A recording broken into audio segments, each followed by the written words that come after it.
नमस्कार, मैं सुभाष शर्मा एक बार फिर एक बहुत संक्षिप्त वीडियो में, मुश्किल से 7-8 मिनट का वीडियो आज मैं बनाने की कोशिश कर रहा हूं। और आज का विषय है इन्वर्टेड कॉमर्स में मोदी द्वारा डोनाल्ड ट्रंप की पैरोकारी कैसे पड़ गई हिंदुस्तानियों पर भारी। जी, आज का विषय यही है। और मेरी बात को आप कोई राजनीतिक टिप्पणी मत मानिएगा, ये एक घटनाक्रम है। इस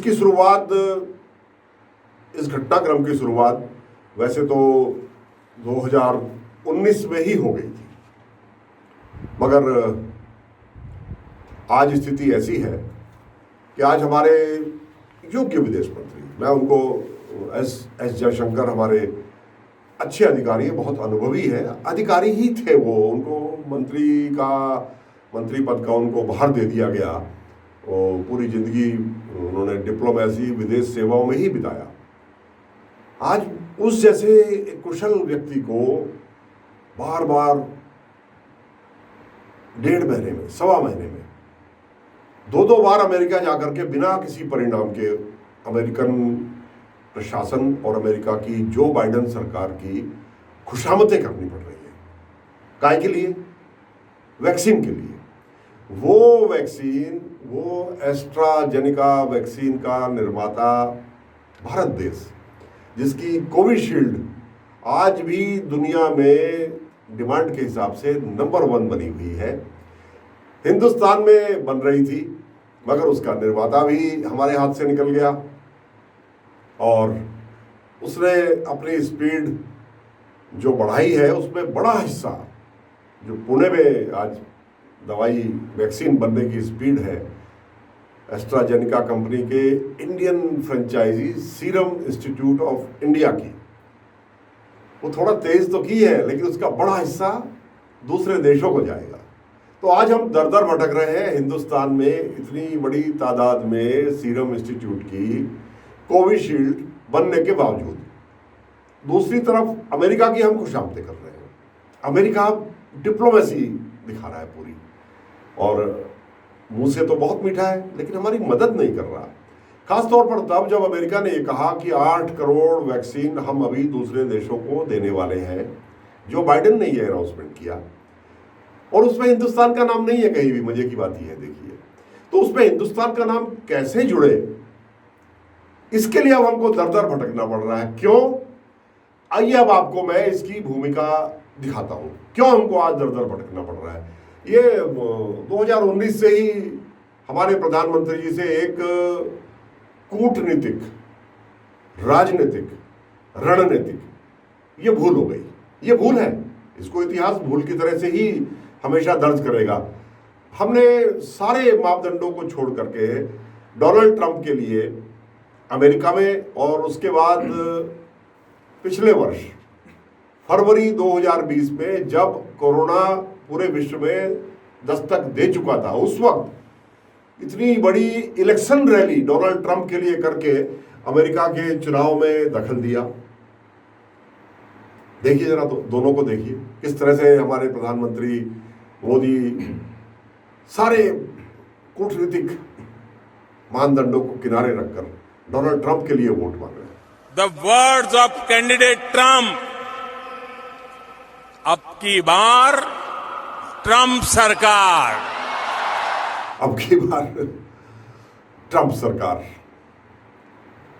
सिर भी झुकाया, हाथ भी जोड़े, हाथ भी हिलाया, ढोल भी बजवाए ट्रंप के लिए, मगर वहां का जो भारतीय वोटर है, और उसमें भी बड़ी संख्या में गुजराती वोटर, उन्होंने मोदी जी आपकी एक नहीं सुनी, और इसका खामियाजा हिंदुस्तान आज भुगत रहा है। आपकी इस अपील को और आपके इस इवेंट मैनेजमेंट को नजरअंदाज करते हुए भारतीय मूल के लोगों ने अमेरिका में डोनाल्ड ट्रंप को वोट देने से इनकार कर दिया। उन्होंने वोट दिया जो बाइडेन को, और जो बाइडेन भारी बहुमत से जीत करके वहां के राष्ट्रपति बन गए। अब जाहिर है, अगर एक देश किसी दूसरे देश के आंतरिक मामलों में, और खास तौर से चुनाव के वक्त में दखल देगा, और जिसके पक्ष में दखल देगा उसकी हार हो जाए, तो ये कहीं ना कहीं ये ऐसा होता है कि फिर भारतवर्ष अमेरिका की प्राथमिकता सूची से बाहर हो गया, जो बाइडेन की प्राथमिकता सूची से। वो बाहर से कितने ही डिप्लोमेट बने रहे, मगर अंदर से ये बात उनको हमेशा खलती होगी। उनके सलाहकार भी उनको बताते होंगे कि ज़्यादा इस वक्त सिंपैथेटिक, ज़्यादा सोबर मत होइए भारत के प्रति, क्योंकि भारत के समर्थन के बगैर, या यूं कहें भारत के जबरदस्त विरोध के बावजूद जो बाइडेन चुनाव जीत गए, तो इसके साइड इफेक्ट तो होने ही थे। आज स्थिति यह है कि हम दर दर भटक रहे हैं। आज डॉक्टर फॉसी, जो पूरी दुनिया में मेडिकल साइंस की एक बड़ी अथॉरिटी है, और अमेरिका की दूसरे देशों के प्रति क्या नीति रहे वैक्सीन को लेकर, वो आगे बढ़ाने में भी उनकी बहुत बड़ी भूमिका हमेशा रहती है। और डॉक्टर फॉसी की योग्यता ही है कि वो बराक ओबामा से लेकर, डोनाल्ड ट्रंप से लेकर, और मौजूदा जो बाइडेन की सरकार में भी उतने ही प्रभावशाली बने हुए हैं। आज वो भी कहते तो हैं बार बार, ये देखिए उन्होंने क्या कहा, ये उन्होंने पिछले महीने 22 अप्रैल को कहा संभवतः, और आज उससे एक महीने से कहीं ज़्यादा हो गया, एक महीना से एक हफ्ता ज़्यादा हो गया, और आज भी हम अमेरिका से वैक्सीन प्राप्त करने के लिए दर दर भटक रहे हैं। यहाँ मैं सिर्फ इतना बता दूं कि अमेरिका के पास लगभग 16 इस वक्त वैक्सीन्स उन्होंने पैदा कर ली है, जो बिल्कुल इफेक्टिव हैं, जो वहाँ के समाज को पूरी तरह से फ़ायदा पहुँचा चुकी हैं। उनमें ऑक्सफोर्ड की एस्ट्राजेनिका कहना ना होगा कि सबसे टॉप पर है, जो हमारे यहाँ कोविशील्ड के नाम से सीरम इंडिया बना रही है। फाइजर की बायोटेक, हम अभी नेगोशिएशन की टेबल पर बैठे हैं।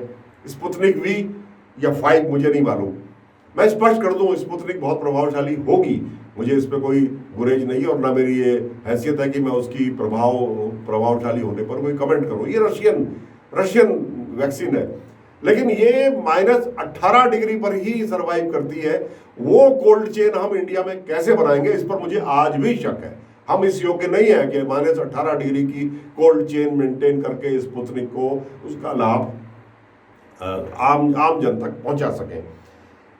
अपनी जो DRDO की दवाई है वो 100% कामयाब होगी, मगर उसका उत्पादन ही 10,000 है, इसलिए उसको भी हम गिनती नहीं कर सकते। इसी तरह Sinopharm, Moderna, Johnson and Johnson, CoronaVac, Covaxin, कोविडेसिया, सिनोफार्म, लंबी लिस्ट है, कोविवैक, क्वाजी कोविड, इस तरह की बहुत सारी दवाइयाँ वैक्सीन है और भी है।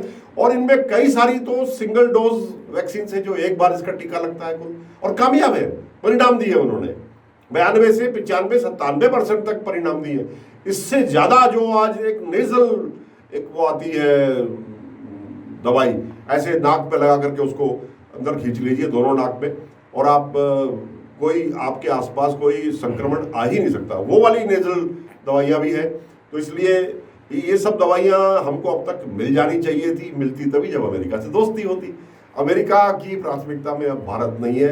वो प्राथमिकता दोबारा स्थापित करने के लिए हमारे जयशंकर जी, विदेश मंत्री जयशंकर जी तोड़ मेहनत कर रहे हैं। मैं पूरे भारतवर्ष की तरफ से ये प्रार्थना करता हूँ कि कहीं ना कहीं जो बाइडेन का दिल पसीजे, और प्रधानमंत्री मोदी द्वारा की गई वो गलती, अब की बार ट्रंप सरकार जो उन्होंने कहा था उसको नज़रअंदाज करके हमें हिंदुस्तानियों को आगे की देखने के लिए हमको वो वैक्सीन उपलब्ध कराएंगे। अंत में सिर्फ इतना और कहना चाहता हूँ कि यही हमने कनाडा के साथ भी किया। कनाडा के पास भी आज 6-7 बहुत इफेक्टिव वहाँ पर वैक्सीन्स हैं जिनका प्रयोग वो अपने देश में कर चुके।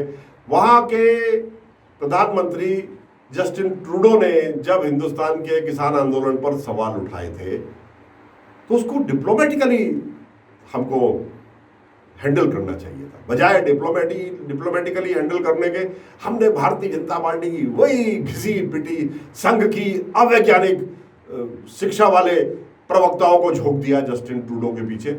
और आज स्थिति यह है कि सबसे इफेक्टिव दवाइयाँ, सबसे इफेक्टिव वैक्सीन जो इस वक्त कनाडा की रहने वाली थी हिंदुस्तान के परिप्रेक्ष्य में, क्योंकि वहाँ अधिकांश हमारे ही DNA जैसे जो वहाँ पर लाखों हिंदुस्तानी सिख भाई हमारे वहां जाकर के बस गए हैं, उन पर वो सही साबित हुई, 97% तक वो परिणाम दे रहे हैं।